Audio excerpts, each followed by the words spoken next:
The first time the world ever heard of the lower Ninth Ward was during Hurricane Katrina. And I'm sure you guys all saw footage of people getting rescued off their rooftops, hacking their way out of their attics. Now what you didn't see in that coverage, though, was the context for the flooding, and the history of the neighborhood, and how the lower Ninth Ward has affected not just New Orleans culture, but actually American culture on a larger scale. So we're going to go down there, we're going to meet some of the people, we're going to see a Mardi Gras Indian Museum, and see the water pretty much from the flooding from Katrina, but these are the worst devastated neighborhoods right here. So we're going to do a loop from the river here up to the bayou there, and then come on back out. So, 2005. And 80% of the city of New Orleans took water during the flooding from Hurricane Katrina. Now this part of the upper Ninth Ward we're in right now didn't take any water, because we're only about 3 blocks from the river here. And the river is actually the highest ground in the city here in New Orleans. We call that the sliver by the river, the high ground by the river. Unlike up north, where water rolls downhill and your bodies of water form in valleys, here we're on deltaic plain. What does that mean? That means that before we had flood control on the Mississippi River, every year in the spring, the river would overflow its banks and leave behind a silt deposit. So it actually built up land as it went along. So 80% of the city of New Orleans took water because the rest of the city is essentially a series of bowls. And it's about half of the city is at or below sea level. And we have to pump even just our rainwater out of the city. So while 80% of the city took water, 100% of the buildings were checked by first responders. And they would leave a mark on the side of the building, like that X on the side of this building here. Y'all see it on the white building? To let others know that they had been there.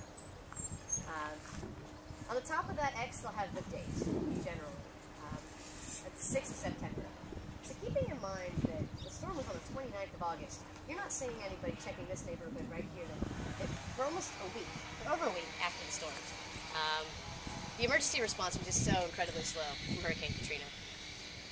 On the left-hand side there, you'll have the name of the group that checked the building.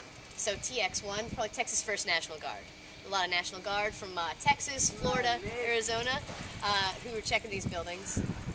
Unfortunately, the majority of the Louisiana National Guard were in Iraq at the time, so they weren't able to help with their recovery efforts here in New Orleans.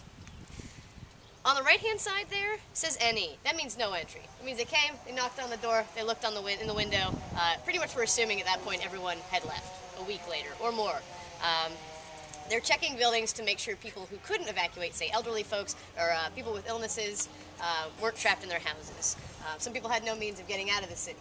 And at this point, there's been no electricity and no running water to the city for over a week.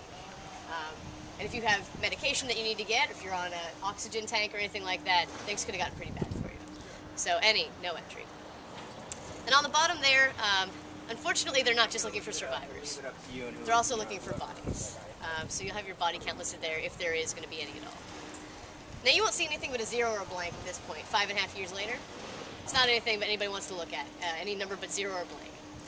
But y'all may have seen a fair few of these as we've been biking through the neighborhoods here. These X's are not just necessarily a symbol of a tragedy that happened here in New Orleans.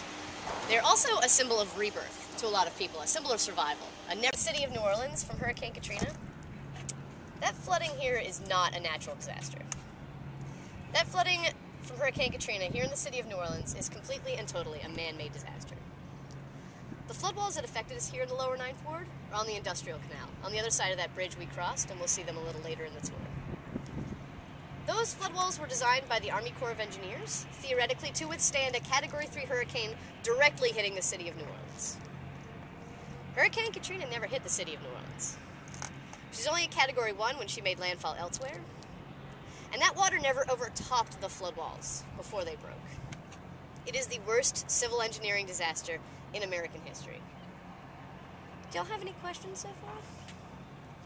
Is that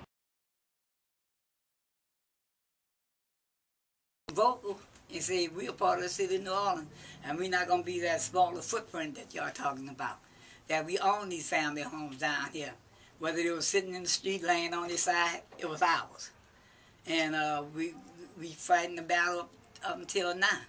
You know when you take and call American citizens refugees, that in itself was a big insult to the people of New Orleans. But when they use this refugee type of thing, they put our faces as the face of Katrina. That only the blacks here in New Orleans were the victims of Katrina. I know better. Cause I cried a lot of tears with my white counterparts who had lost everything too, and just wanted their life back. But you left it up to the media.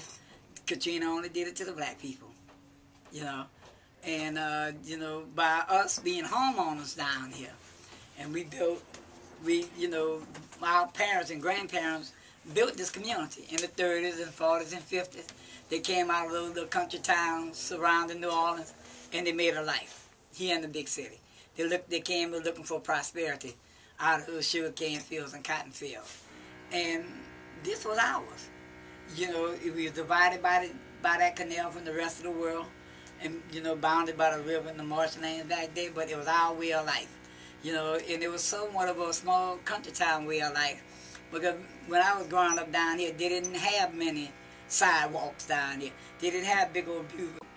I didn't know that I was one of the poor people of the lower Ninth Ward when I was working for the transit system here in New Orleans. I made a decent salary. My wife working for the state hospital, and combined, you know, we averaged nearly $50,000 a year. Living down here, that was good money, you know. And I sent 2 kids to school before they wanted to go.